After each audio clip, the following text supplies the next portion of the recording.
I encourage people to do is, just get really clear, first of all, on what feels more true to them when it comes to feminine or masculine energy, not physical gender. As we explain that, so like the feminine, just to kind of paint another visual so you can kind of feel it in your body a little bit, you can imagine a river. And you can imagine the river as more of the feminine energy and the river bank as more as the masculine energy. So it quite literally is the structure and the stability and even the direction for the feminine to move the current, the power, the raw power, directing the power. And this is the dance between these energetics. And a lot of the stuff online begins to talk more about like, oh, you are feminine or you are masculine. And this is the nuance. Now, the nuance being that sometimes we can feel like we're more of the other. And that's beautiful.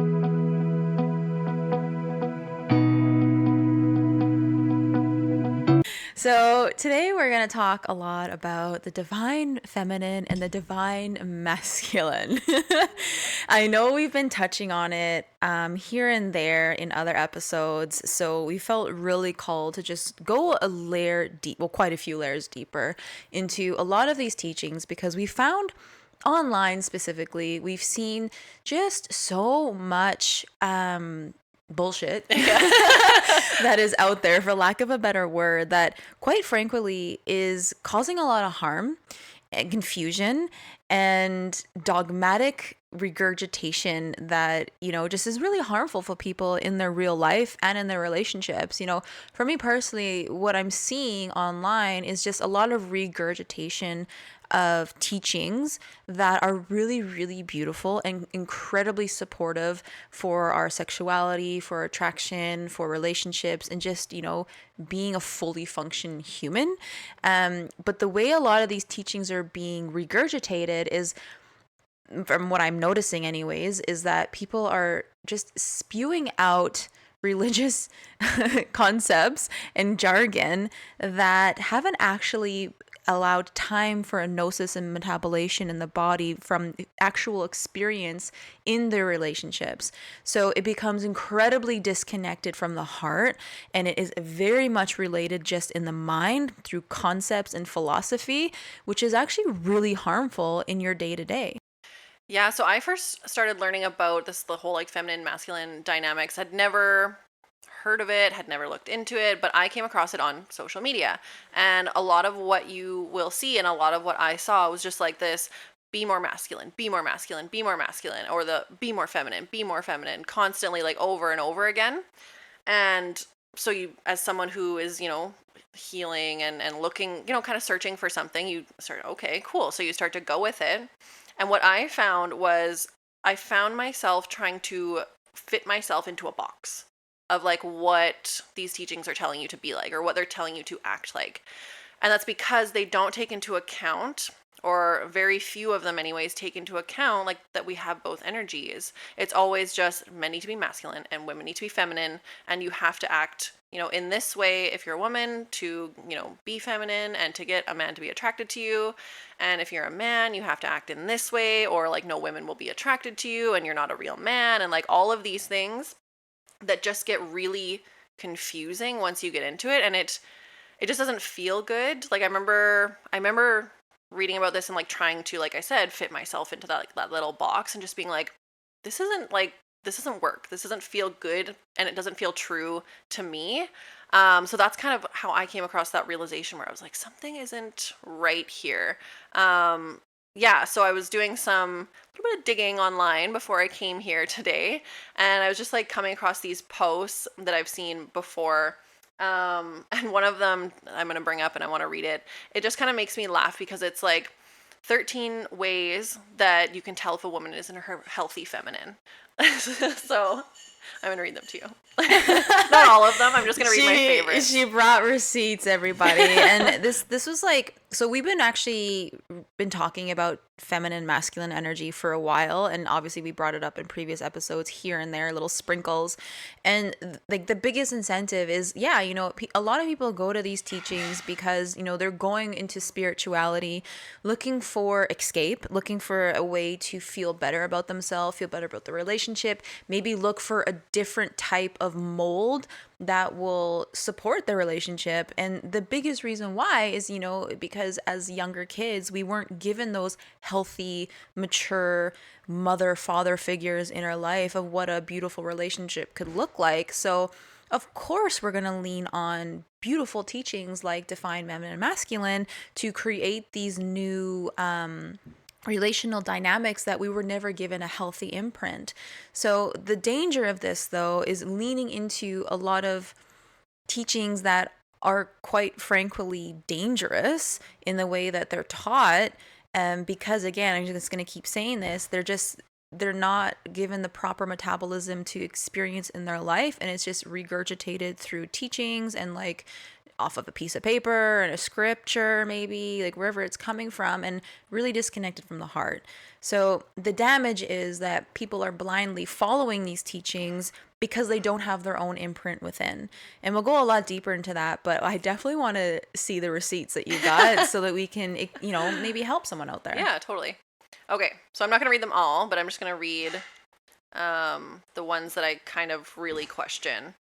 So they are non-judgmental in their observations.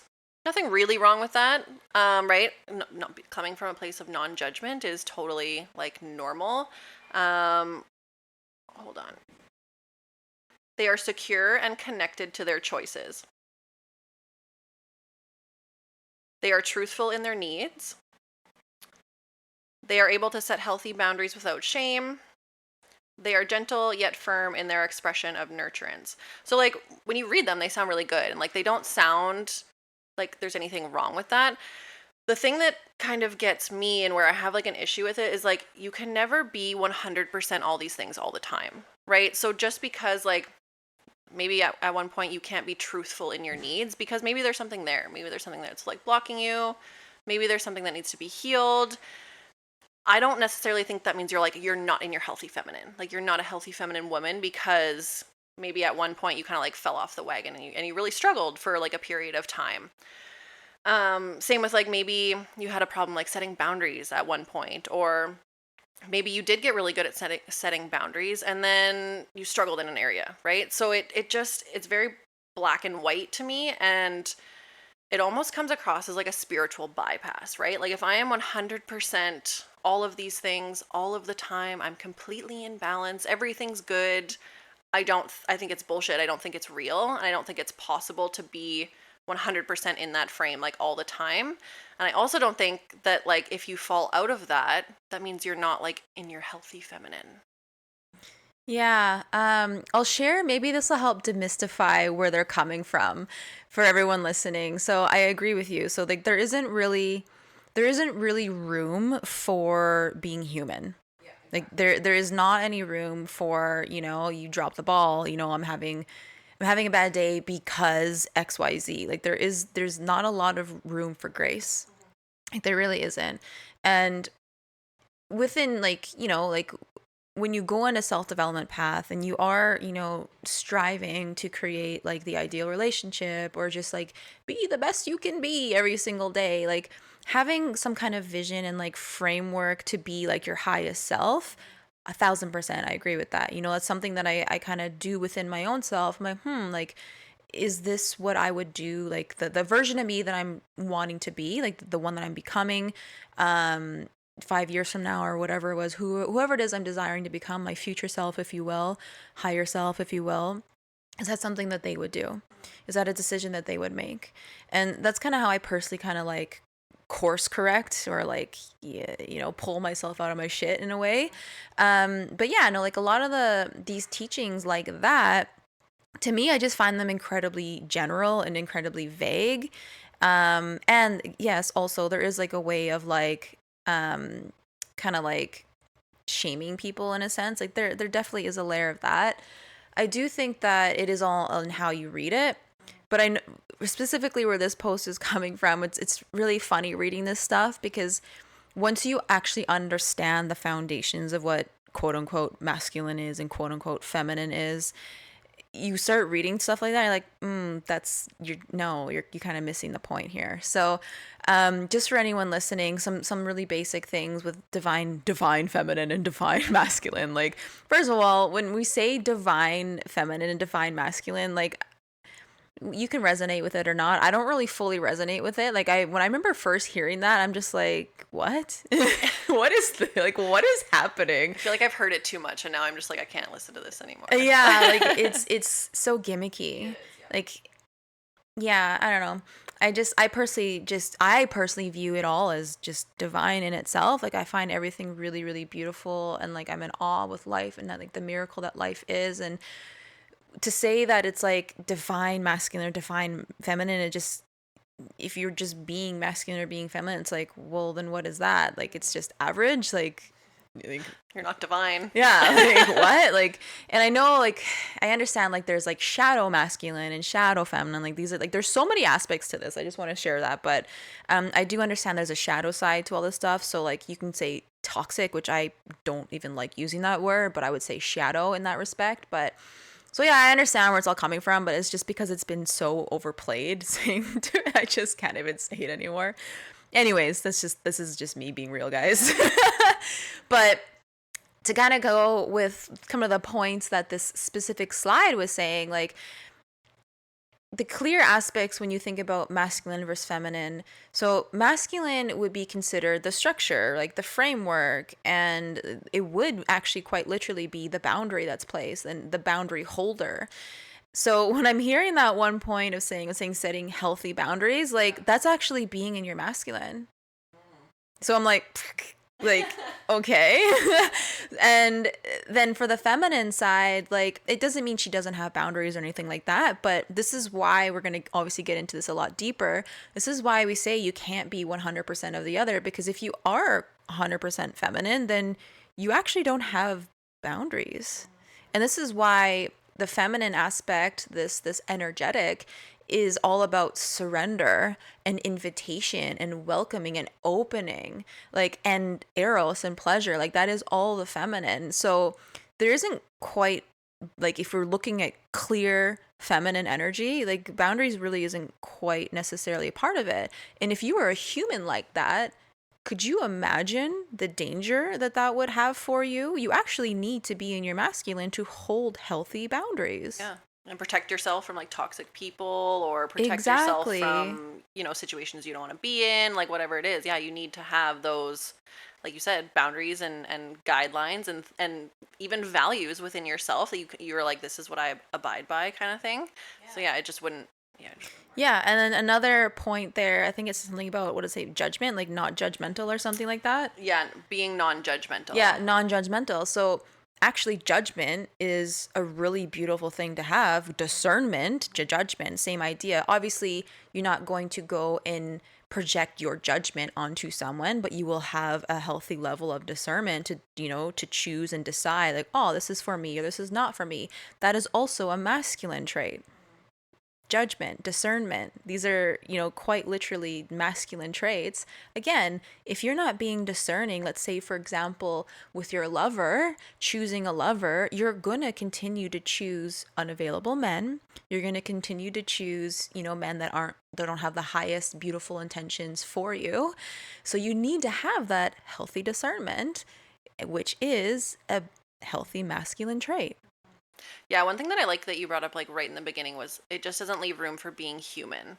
And the way when I read this post, like that's exactly how I felt. There was no room to drop the ball or fall off the wagon, so to speak, and just like, oh, like I fucked up, or I maybe I did like judge someone that maybe I shouldn't have, but like that's human. Like you're human, and to make mistakes and to not be able to like always hold yourself at center, like it's just, that's literally life. And I think I mentioned this already, but if you are always kind of abiding by these rules, we'll say, you're probably spiritual bypassing. You're probably not feeling all of your emotions to the fullest extent. You're probably just like in this kind of facade of like, oh, I'm 100% in the healthy feminine all the time, and it's like underneath you're probably fucking dying, I would think. Yeah, yeah, exactly. And kind of to go really deep into that, then the whole concept of feminine and masculine comes from really like ancient teachings that come from the Eastern philosophy, more of Eastern philosophy descents, and it speaks to energy. So what I just find so fascinating about this world is, we become so gender focused, as in, like, oh, you have a penis, you have a vagina, this is what you are, this is what you not are. But the thing is, with these teachings, it has nothing to do with your physical appearance. It is literally speaking to energy.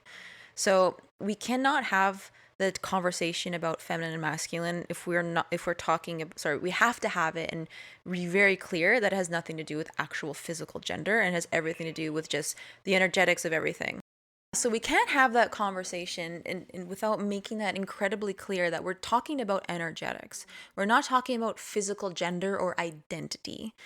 But the problem is, a lot of these teachings as well, and I think a lot of people take it for face value and internalize it as like, oh, this is my identity and this is what I should be. So actually, what a really big thing that I encourage people to do is, just get really clear, first of all, on what feels more true to them when it comes to feminine or masculine energy, not physical gender.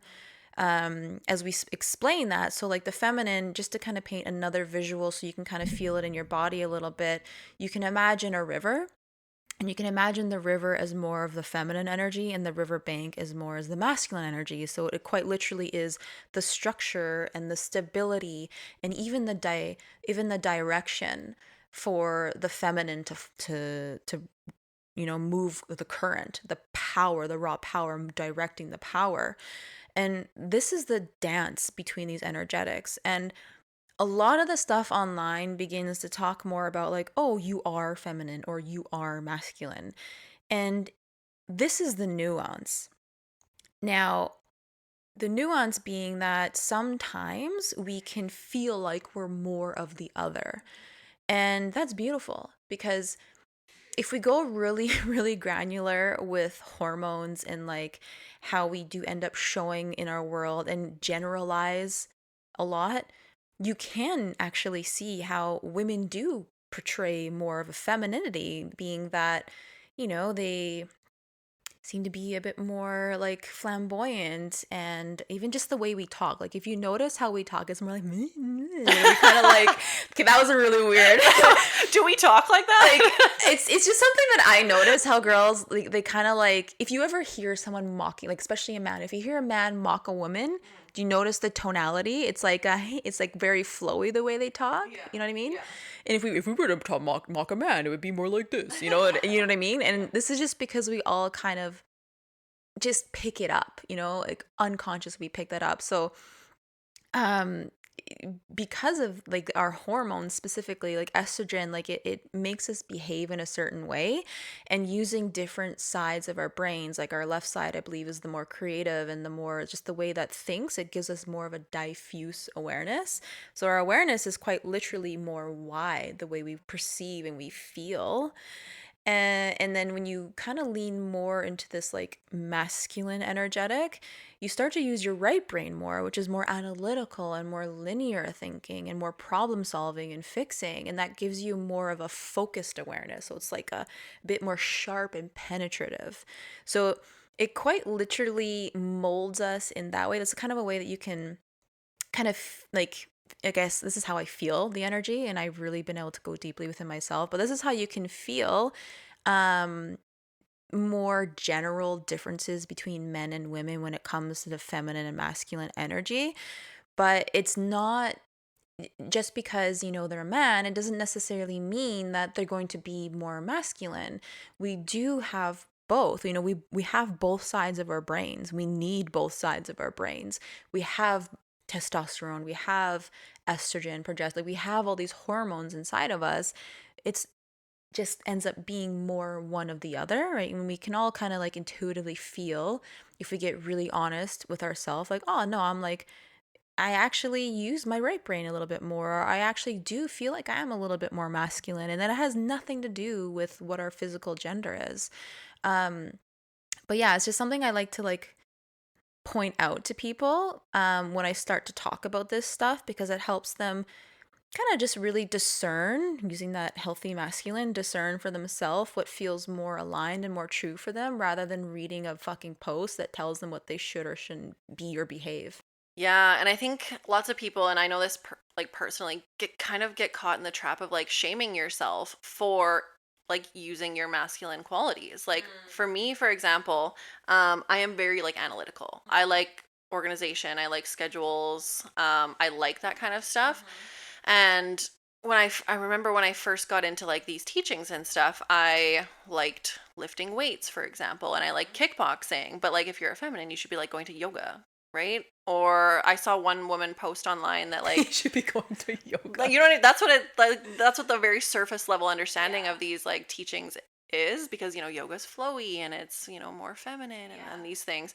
I even saw one woman post online that like women shouldn't lift weights because our bodies aren't meant for that, and I was like, that makes no fucking sense. Are you fucking kidding me?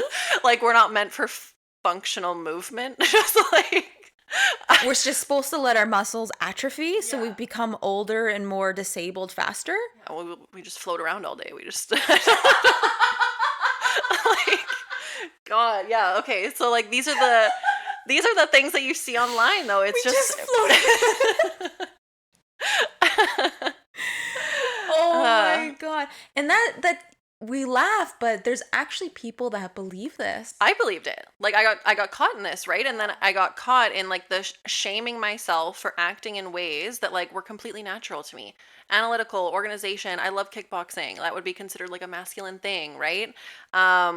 And you, again, like I mentioned earlier, you try and like conform yourself into these beliefs that you're seeing online instead of like being authentically yourself, which is not healthy and is not going to get you anywhere good in the long run. Of course, when we're suppressing an aspect of ourselves, you're going to end up with poor behavioral patterns, and yeah, it's just not going to get you anywhere Yeah, good. poor behavioral patterns. You end up hating yourself in life, becoming resentful, and likely very reactive. Incredibly reactive. I know I did that for a very long time just because I was suppressing really true aspects of myself, not necessarily what we're talking about, but just in general. When you're not living aligned and authentic with who you are a reactive person. You're unsafe, you're not happy, you're fucking miserable, and yeah, it's not a good time. It's not a good time. And I find that fascinating you say that, because that is like a huge narrative everywhere where it says like women, they shouldn't work out or bodybuild because if they'll get too big, and then they'll be too manually, they'll be too masculine, blah blah blah. And I'm super super for fitness training and like bodybuilding. I was very very deep in the world for a while, and I loved it, and I still love it. Like it's a part of me. And I do want to say, with these blanket statements, there's always nuance to it. And it really just comes down to using that healthy masculine trait of discernment and really getting clear and knowing yourself enough to make those judgments on yourself, like, is this true for me, or am I doing this from a wound? And that is like a really, really big part, because yes, you can get into weight training, you can get into kickboxing, you can get into bodybuilding from your wound, such that you are going into it because, one, you're trying to prove something, when you hate your body, so you want to get fit, there's a whole laundry list of things.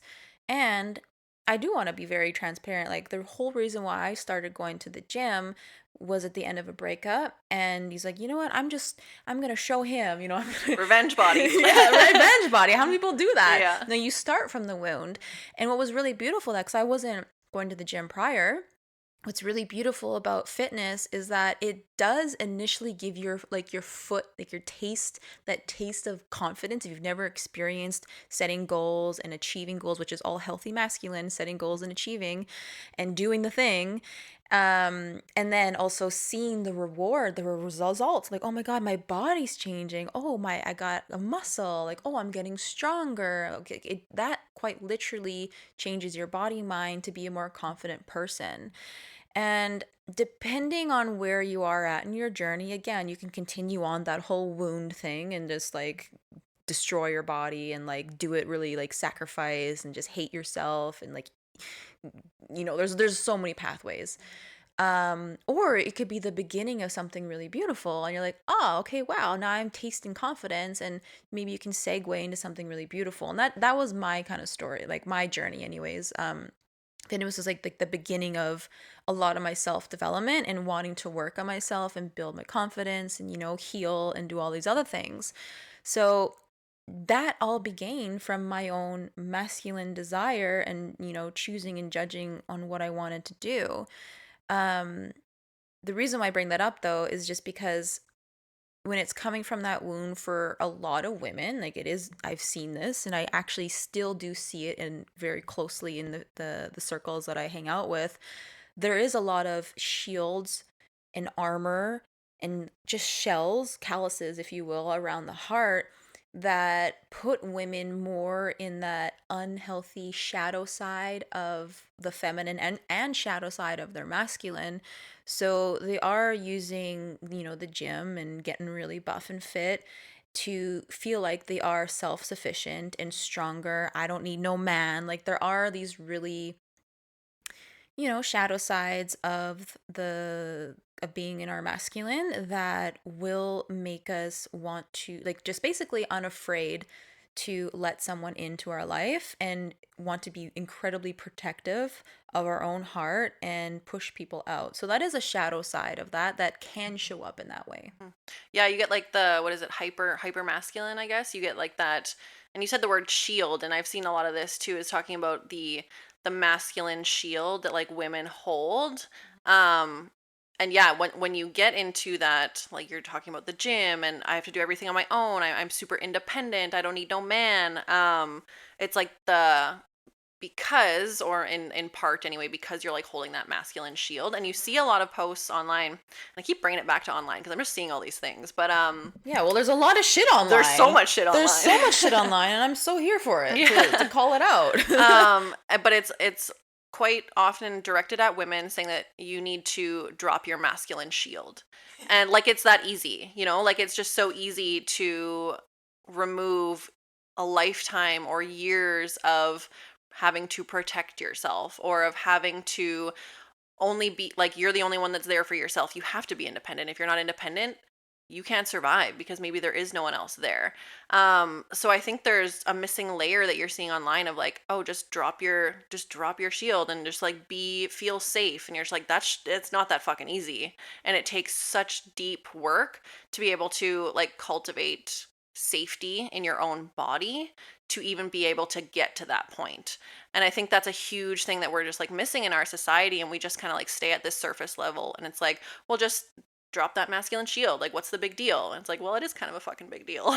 Yeah, well, I'm glad that you mentioned that because that is like probably the core pillar. Actually, yeah, it is a core pillar of the work that I do with very intimately with women, with men too. But I see a lot more women because they have been through a lot. Like for thousands of years, women have been shamed and repressed and have quite literally abused and murdered just for being a woman. So it is really scary. It's in our blood to be afraid to open up in that way and to drop that quote unquote masculine shield, but just the calluses around our heart, and this happens for, it doesn't matter who you are. If you had a hard childhood, you're going to have a calloused heart. And when you want to go into a relationship with a lover and to actually have depth and passion and just love and to feel cherished and held and do that for your lover too, to give and receive that love, you do need to soften and you do need to open. Like it's everyone has to do that, and to drop the shield, it is like a actual full on practice itself, and it does take time because if you are so used to holding those calloused up walls, it's going to be terrifying to bring that down. And it becomes, having to be conscious and intentional and deliberate to like, okay, this is scary, but I'm going to try to reveal, but it feels like death. It quite literally is a death. And it takes time. Like I do tell everyone, like, it's not a linear path when you are trying to be vulnerable and open and honest with someone in a deep, sacred relationship like that. Yeah, I like that you brought up that's not linear because you can at times like, drop that shield and you're like, yeah, like I feel really good in this situation, in this environment, whatever it is, and it's down and you're open and everything is great. And then like boom, like one thing comes up and it comes back up, right? And then like you mentioned, you have to make that conscious effort to be like, okay, we got to bring it down again. And like and yeah, and it will, we always say this, it's a muscle, right? Like it comes up and then you conscious effort to bring it down. And it takes a lot of practice to be able to do that and even to be aware of that it's happening in the first place, because lots of times it happens and you're not even aware of it. Like a lot of things you get triggered and you're not aware, and then suddenly it's 2 3 weeks down the road and now you're like struggling in your relationship because you've brought your walls back up and you're not even aware of it and you're in that reactive state again. So yeah, it's just like you said, it's not a linear thing, and it takes a lot of time and effort to be able to bring that down and keep it down. Yeah, and I do think that's a big reason why, like, quote unquote feminine and masculine teachings can be super supportive, because it kind of it gives you a bit of a roadmap. But the issue is, like, a lot of people don't have that healthy masculine level of discernment. Like, I like to call them discernment goggles. Like, a lot of people don't have that. And a huge reason is because, me too. Like, when I was a kid, I didn't have that healthy imprint of a healthy masculine energetic in my life, or a healthy feminine energetic in my life. I was really kind of tossed into the wolves, and it was for the best. Like, I have an amazing character now. Toot my own horn. I'm just kidding. But yeah, just we don't have those healthy imprints, and when we don't have that health, like, basically, to kind of backtrack this a little bit, these imprints come from our mother and our father, right? Our mother will end up emulating more of that feminine energetic, only because we kind of shared this earlier. That's just kind of how it comes out, with using the left brain versus the right brain, and hormones, and also a lot of social conditioning too. A lot of people can be, because of things we're reading online, that in itself is social conditioning. But I'm a lot older than that, so back in my day, God, we're going there. Back in my day, my mom was socially conditioned to be more feminine. My father, you know what I mean? So, um, as best as they could. Visually speaking, that's how it transpired for me, even though my father was an unavailable man, which is actually a really shadow masculine. He ends up not, being reliable and not committed, and just like in and out. And so, that, just to share with people, those are unhealthy shadow masculine traits. And my mother, also, just in the shadow feminine for many reasons. So, those imprints from our mother and father, for anyone listening, you can kind of feel your mother and father. Were they available? Were they not available? Were they maybe abusive? Maybe were they had addiction? Maybe they were emotionally abusive, or just not there quite, and they were emotionally absent. They weren't there to protect, to guide, and to nurture you. Nurturing is a healthy feminine trait. Guidance is a healthy masculine trait, and the protection also a healthy masculine. So, like, we need these things to formulate these healthy masculine and feminine imprints inside of ourselves. So not only we can go through our life with that, but also we can have that discernment to choose the relationships we want to, because we need all of that. Yeah, so if you don't have those healthy imprints, when you go into your lover relationships, you end up pulling that into your next relationship. So if whatever imprint you have, you end up projecting that on your lover, and you end up choosing that because that is the only love that you've ever known, and you reenact your childhood drama with your relationship. So this would be shadow feminine, shadow masculine, and all the yummy craziness that we can do. Drama. Yeah, so just to make this really clear, when it comes to these defined feminine and defined masculine teachings, You can imagine the Chinese yin and yang symbol. I think we're all quite familiar. It's a global, worldwide, really powerful symbol. It's actually in our collective consciousness. So even if you don't consciously know it, you can likely dream about it and still understand the feeling sense of what it represents. And it is what it represents is these energetics that we're talking about, a feminine, masculine. So if you can visualize it, maybe we'll pop it in on one of the reels or the videos that we do later and we chop it up. But it has like the a circle, it has like the line squiggle, and on each side is white, one's black, and then inside the white is another circle of black, and inside the whatever opposite colors are in there. I already screwed it up for myself. That's my left brain going on. Anyways, and the reason for that is like one color represents one and the other color represents the, I think the white is the masculine and the black is the feminine. And the whole purpose of that is to show that the whole is both, and inside one is the other, and inside the other is the other. And it goes like that into infinity. So anytime you see feminine, it's never fully feminine. There's actually masculine in it. And every time you see masculine, it's never full masculine. There's actually feminine in it. And it's like that to infinity. So it's never quite fully one or the other. And these are spiritual teachings that have been lasted for thousands of years. They've been around for thousands, practiced for thousands of years, but somehow it's getting fucked up right now. I'm curious what your thoughts would be on the like attraction aspect, because this is about another big narrative we see online, and it's like if you're a masculine man, you will attract a feminine woman, and vice versa. Feminine woman, you will attract a masculine man. In order to attract someone, you must be like this or you must be like that. And I'm just curious, like, what your thoughts are on that, because I'm sure you have like a deep level of knowledge, and I can tell by the look on your face, maybe you have some opinions. Have all of the above. So, so yeah. So first of all, I just want to share like this is another core pillar of my work, whether it be with personal one-to-one, but it is also something we do at New Paradigm Intimacy. We go really, really deep into feminine, masculine energetics, but we also really explain the laws of attraction. And to start off with the law of attraction, it's you attract what you're like, right? Like for like. That's one layer. But the other layer, when right now we're talking about polarity.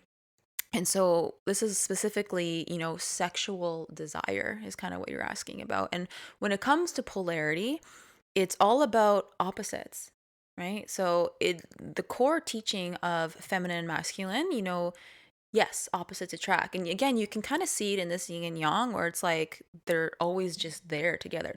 They're just always there together. So with when these teachings say a feminine woman will attract a masculine man, yes, just to kind of blanket it off, yes, that's true. It is nuanced though. So, like everything, this is what I love about life, and this is why we talk about stuff.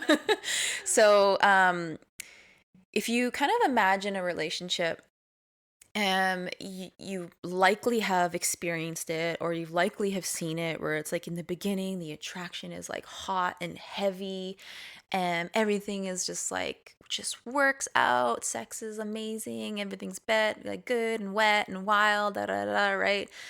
And eventually it kind of like plateaus, right? And it just there's like the dust settles or whatever, right? And a big reason for this is because in the beginning phases of a relationship, you quite literally are in more of that core essence of you. So if I was just kind of asking earlier, people can kind of tune into like whether it be masculine or feminine, it really doesn't fucking matter. But if you really tune into yourself right here and right now, if you think about like, oh, am I more analytical thinking? Oh, am I more maybe, I can like pull various ideas down, a bit more creative thinking. So whether it be left or right brain kind of thing. Do I like more organization? Do I like to lead more? Do I like to be a bit more in control? Or do I just like, like let people do things for me and just show up and just be the light that blooms, right? Be the light that shines. Like whatever it is, it doesn't fucking matter, right? But just tuning into that. So if you are more of the kind of the flowy, just kind of show up and let things happen and be likely more feminine, and vice versa. If you like to be a little bit more in control, and I just want to say control isn't necessarily a bad thing. It's just kind of like where you're coming from in it. So if you do like managing more, then you would be more in the masculine. So just understanding that. And whichever side you're in. So even if I were to be more my masculine, I would attract more of a feminine man. And vice versa. So if I'm more in my feminine, I will attract more of a masculine man. And something that, so one of the core things that I actually teach all of my clients, and I'll just share here now, is the 3 ways of relating. So one way of relating is that juicy kind of polarity. So it's like feminine and masculine, or masculine and feminine, whatever the fuck you are, you're going to attract your opposite, just plain as day. So that's one way. And then the other way is kind of like platonic friendships, where it's like you're together, you're just like sharing your feelings, and you're like, oh my God, me too. Like you and I would do that a lot.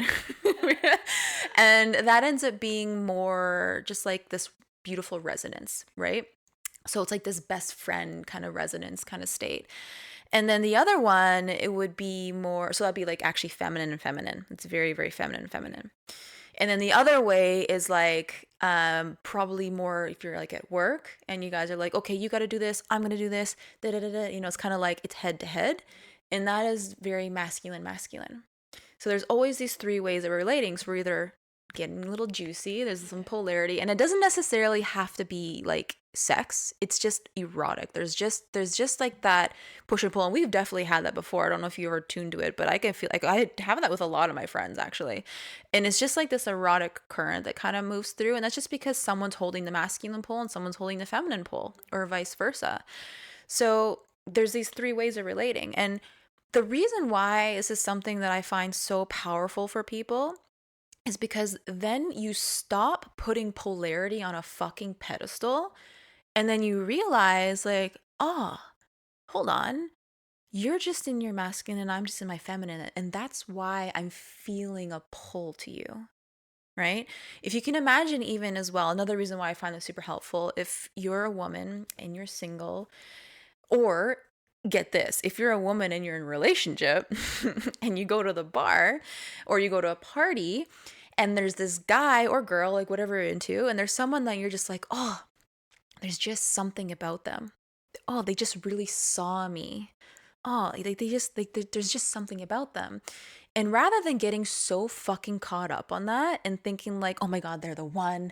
Oh my God, I need to leave my partner. I need to cheat on my partner. Oh my God, there's something wrong with me and my partner because I feel this for them. There's something wrong with me because I feel this for this person and not my lover.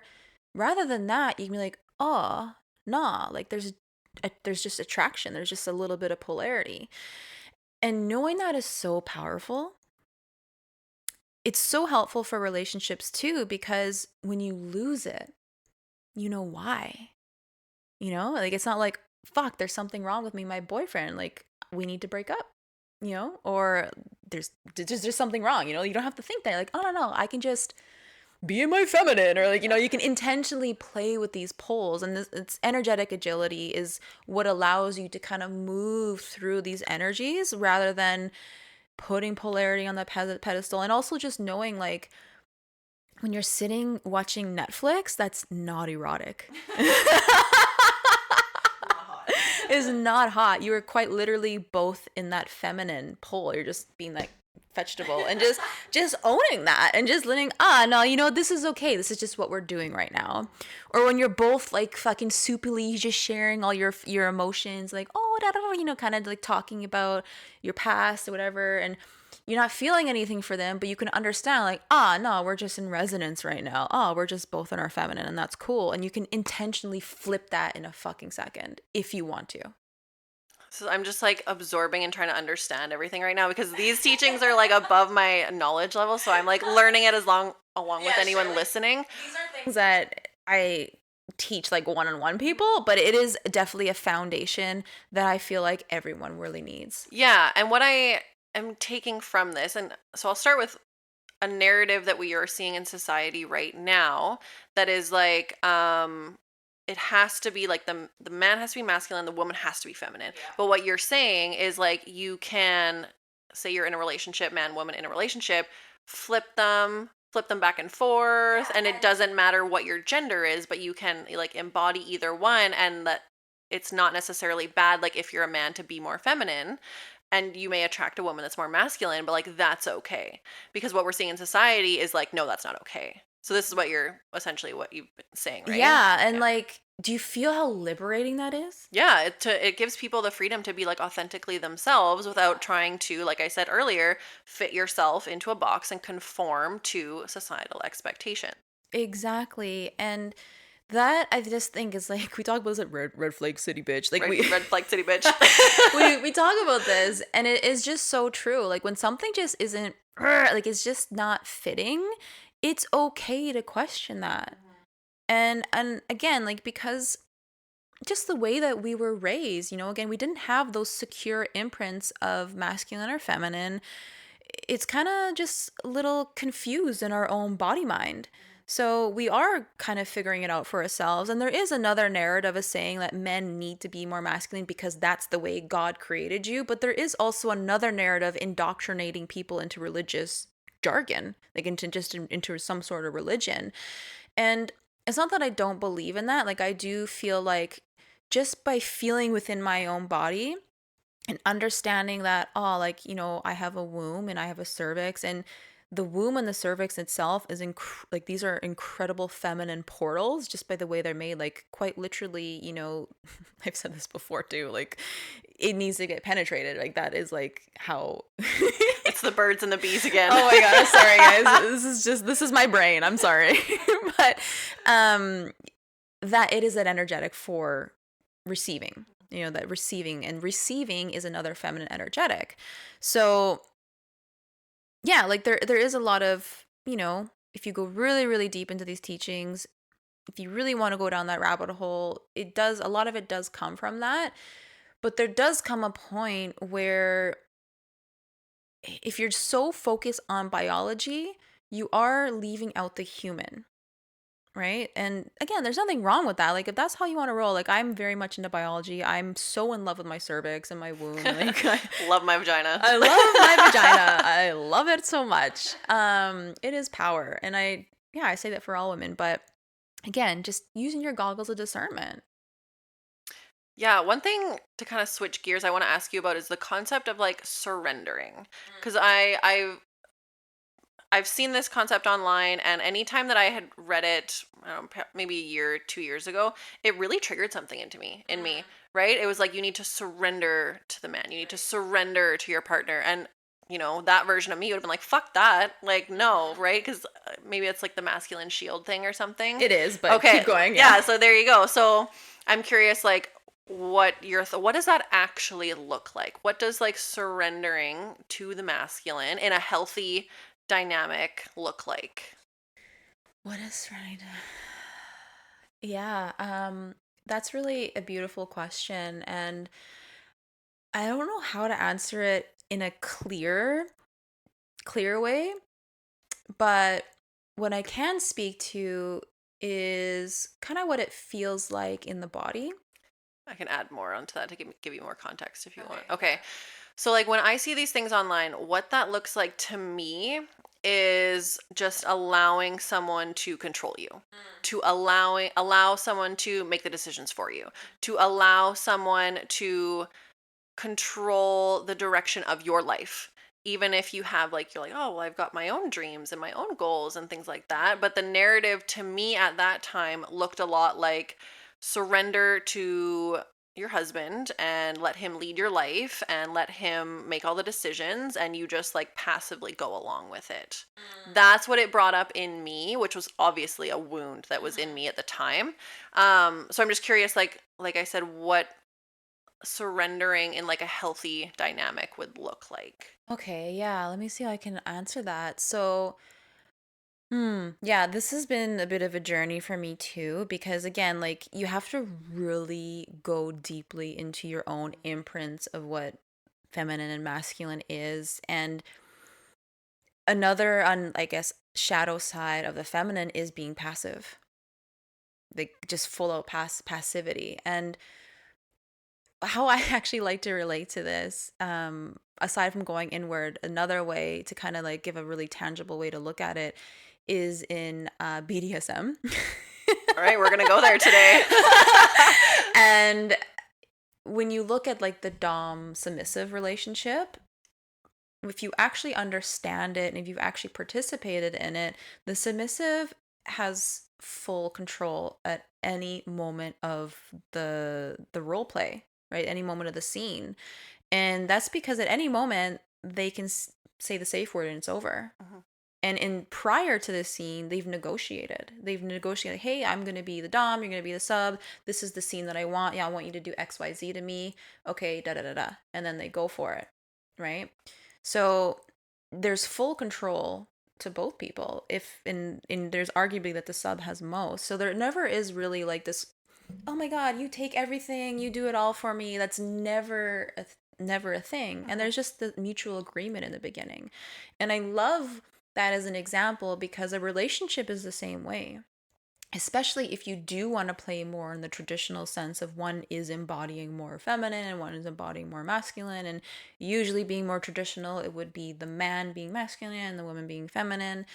And we can see it, people probably even have their own current mother and father that are living in that way right now, Mhm. right? Where the mom, maybe she's a stay-at-home mom, and the dad, he's the one that's working and, makes the decisions in the home. And she's like, oh, ask my husband, like I still hear that sometimes. And Mhm. it's really cute and beautiful. But the thing is, they've created agreements in their relationship together, and they're both happy to play those roles. Mhm. And I think that's maybe gets missed when people see it on the outside and they're like, oh my god, you're living like that, I can't. And there's like judgment and projection, and it comes from projection from your own lived experience, Mhm. which if you haven't had a beautiful representation of that type of relationship of a traditional sense, it's going to bring up a lot in you. And that's brought up a lot in me too, Mhm. because again, I didn't have a healthy imprint. I've also had 3 incredibly abusive relationships where I almost died, and 2 of them aren't living anymore. Like it's very, very dark. So in the beginning, like my relationship now, I guess you could look at it pretty traditional. Sort of. Sometimes not. It's pretty it has a lot of agility, Mhm. but there it is, I guess, more traditional. And we just like there's been agreements, Yeah. right? Trying to think. You asked for, what did you ask again, excuse me? Just like what a healthy version, or what they mean, or what people mean when like they say surrender. So it surrender does bring up a lot in that respect. So in a relationship, this it's not gonna sound as sexy as maybe people would hope, but it quite literally would be, your partner making the decisions in the day. And through those decisions, you are allowing them to lead that and you are following that. So the act of surrendering really is a lot of trust. It's just trusting that your partner is making the right decision for the relationship, for you both.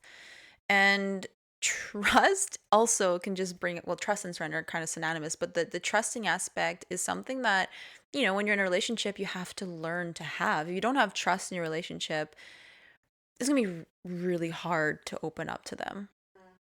Yeah, so when I'm like visualizing what you're saying in my mind, and the way I see it is like the way I'm taking it is like surrendering is, it's almost like the way I picture it is like when one is surrendered, it's like one takes a step back and one takes a step forward, and one is in front and the other one just kind of like follows.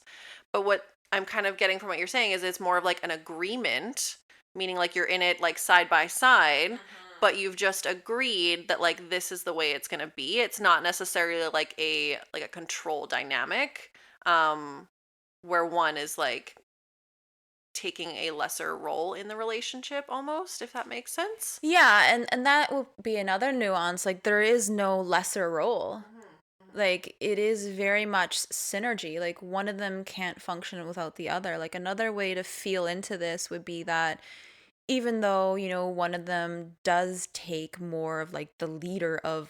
of the family, like I do see relationships as a family, whether or not you have a child or not, like you are creating something other than just yourself. There's a we aspect. So you are creating this beautiful relational field. And while one of them leads, like they're putting a lot of intention and heart into that leadership. And what they require is nurturing and love and, even intuition that they may not have access to, which usually you don't. So another aspect to this like feminine energetic is intuition. And that requires a lot of that linear thinking and that feeling body, right? So this is where like women are so powerful with their intuition because again, it's just something that comes more natural to us.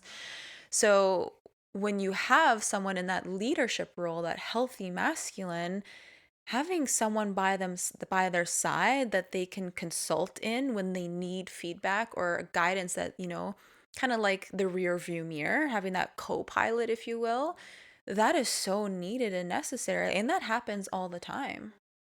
Yeah, and the way I see that is like they're both equal in value but different in worth. Does that make sense? Or equal in Wrong. value? Is it the Equal in opposite? value, equal in worth.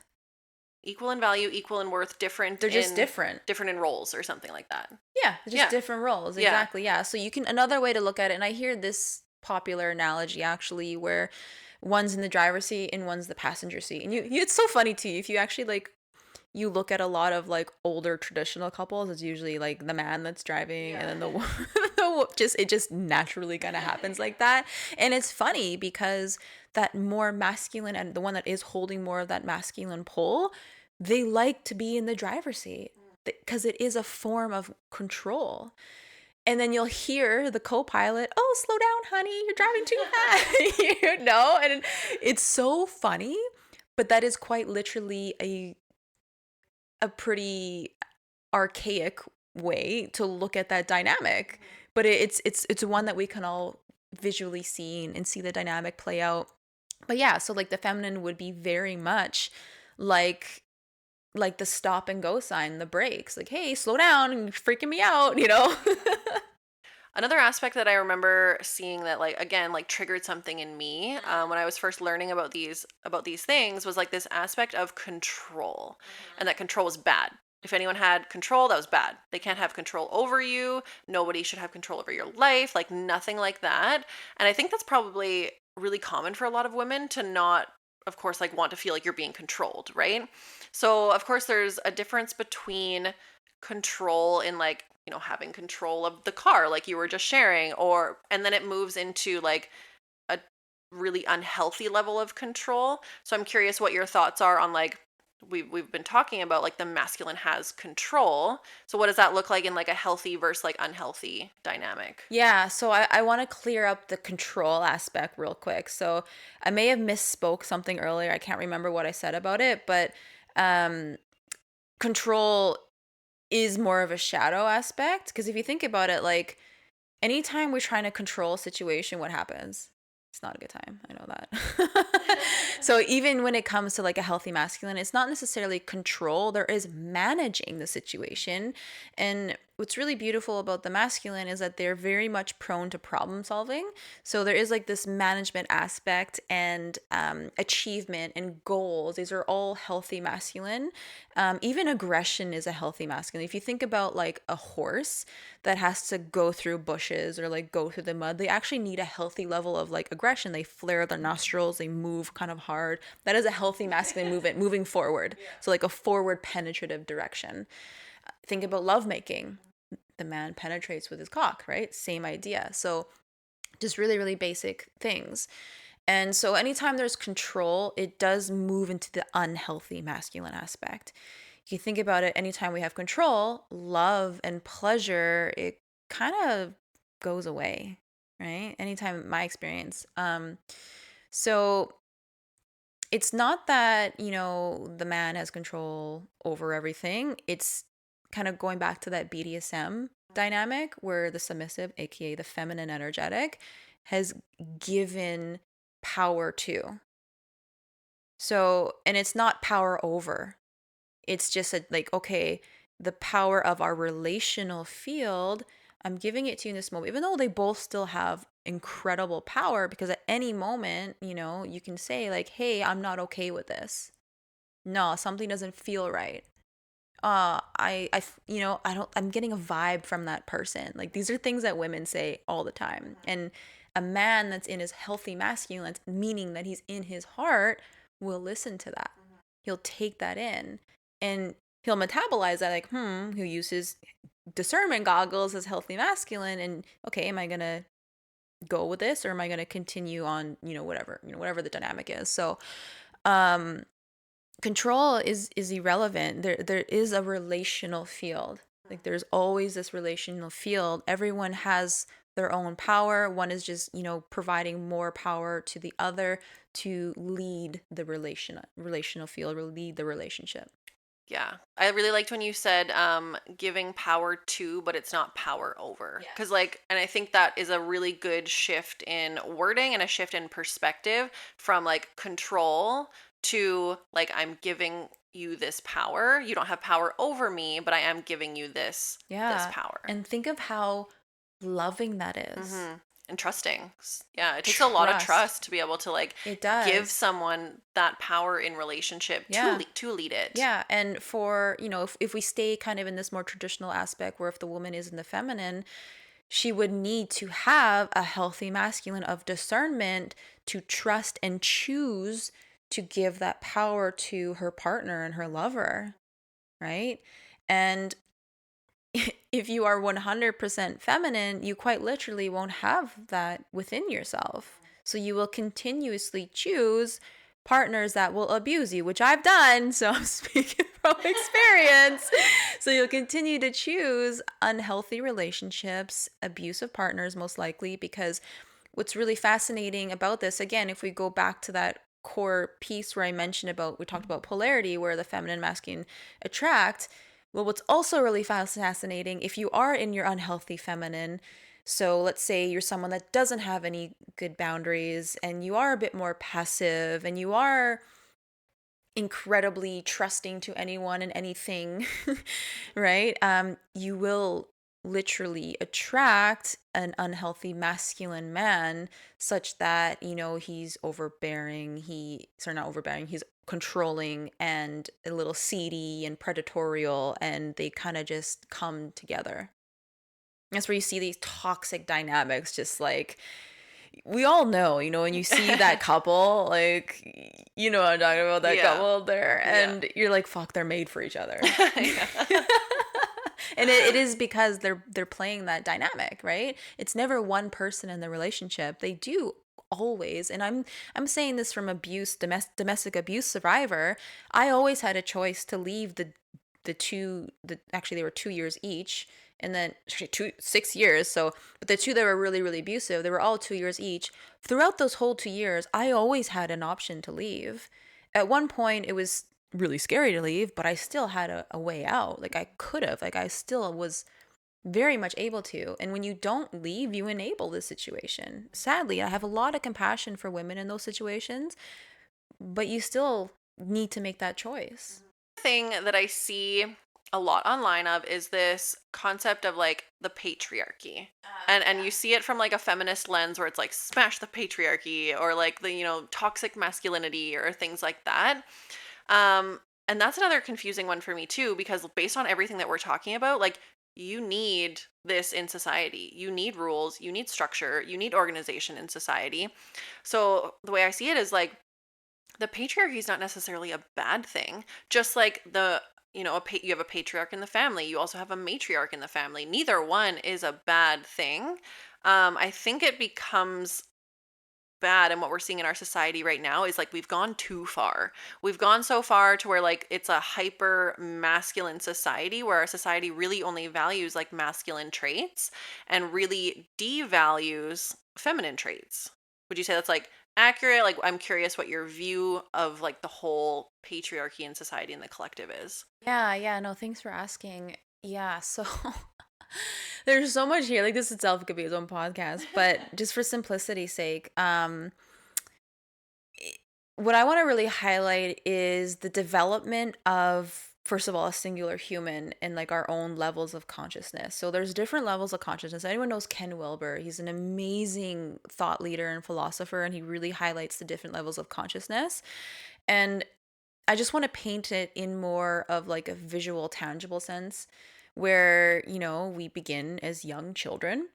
And you can imagine our developmental level at that point. It's very much like me, I, especially like when we go into teenage years. It's just like, I know the answers. I know everything. I'm going to rebel against my parents. It's like that very like, I know I did it. I ran away from home for fuck's sake. So I did it too. yeah, it's just that like I mentality.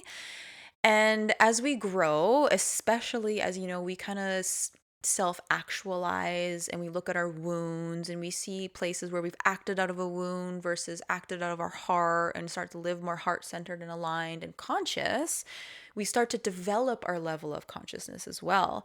So we begin to move out of this like, I need to figure it all out. And then we move into this kind of like adolescent of like hustle culture, where it's like, I can do everything, like I can change, I can, and if you can maybe relate to this in the beginning of your self-development journey, I know I did. It's like, oh my god, like everyone needs to know this, like I can do this. And like it's just like just like always finding something new and like doing the thing. And like it's very much for like an entrepreneur, like the beginning stages of an entrepreneur. And then again, as you mature a little bit and you start to develop your consciousness level more, and this just comes from experience and, metabolizing and going through gnosis of the things that you learn, you develop your consciousness a little bit more. And you start to move into more of this like relational field that I'm talking about. So you move from the I, the little I, and you start to move into the we. And I don't think individually there's enough people that are in that we consciousness such that they see it's not only about them, it is about the whole, and it is that relational feel. And this happens as well when you're in relationship. You go into a relationship, you're like, oh, please me, love me, do these things for me, this is why I'm in a relationship, right? It's like you. It's all about me, but people are consciously aware of it. It just kind of starts that way, and as you mature you start to develop that. So because we're individually thinking and being in our own consciousness like that, collectively we are too. And over the years, we can see this in history, just holding that thread of like, this is the level of consciousness that we're in. Over the years, you've also seen kind of like the development of religion, the development of societies kind of going from tribes and living in living in a tribe state to developing empires and societies and systems and all these things. And that would be like the development of patriarchy, like the Roman Empire and like just England, like all of these things that have kind of civilizations that have populated, which have done a lot of great things, right? Like we are here talking right now because of patriarchal systems that have created businesses and massive societies and civilizations and governments. Like these are things that have really took off, right? In industries, agriculture, like all these things. And as beautiful as they were, again, because of this kind of like state of consciousness that people can kind of sit in, it becomes very self-centered focused, and little I focus is what I like to call it. And when that happens, the thing that kind of like seems to like take off and like do really well. And of course, I'm skimming over a lot of stuff. Like I said, this is a whole podcast episode itself. Because of all that, like just that development factor, so much value has been put towards like creating civilizations and like production and like innovating, which are all beautiful things that we need, because again, we have what we have right now. We are so privileged and blessed to live in Canada, a safe country where we can, is even though it's pretty shit, we can rely on our government, like we're safe. Like I can walk on the street and know that I'll be okay. Like that's a huge privilege. And that's because of our patriarchal setup of a system. So again, because of this holding that thread of the consciousness level, because we have that, the priority has been on that. And something that's really fascinating to kind of tie a little note into the conversation about feminine and masculine, patriarchy systems are very masculine. They're very linear, they're organized, they're all about rules and laws and judgment, like all of these things we're talking about. But when that emphasis is just on one side, again, feminine and masculine, they go hand in hand. When the emphasis is on one side, that relational field, it breaks. And it's just kind of oscillating over here and it just drops the ball on the whole. And not only is the development of the individuals of like our personal individual, like that kind of caps out, but our collective caps out, and it just stays in this patriarchal system. So with a lot of people that are putting in the effort of developing their consciousness, they're healing, they're looking at different alternative like different modalities, and like they start to think about the we relational field. That pendulum swing from patriarchy goes into matriarchy because there is evidence of matriarchal systems pre-patriarchy that were successful, and there was actually a lot of darkness in the matriarchy times. I do want to emphasize that, which we can't go into now because we don't have a lot of time, but there was a lot of Next negative. episode. Yeah, there's a lot of negative in the matriarchy as well, which kind of did the pendulum swing. So what I'm trying to say here is one isn't better without the other. And it all comes back to that relational field. Like they work hand in hand. We look at the yin and the yang. They show up together countless times throughout history. And when one drops the ball on the other, it may succeed, but there's just so much richness that is being kind of left in the dust. And if we ever tune into our hearts, we're just like, yeah, this just isn't it. Like we all can feel that, like, yeah, that just isn't it. And that's actually our feminine knowing that's coming online. But it doesn't mean that, this way's better. It's like, no, like, okay, like, what's actually missing so that they can coexist together? Mhm. We don't have much more time, but I think it'd be really good to go into this in the next episode. Like from a societal standpoint and the collective standpoint, like what is missing or like what that would look like. Yeah. That's a bold move, Chelsy. So I guess to like, kind of bring it full circle, my final thoughts on the things that we see online, because that's how we started this out with. It's very surface level and it's missing a lot of context because, like we've said before, everything is so nuanced.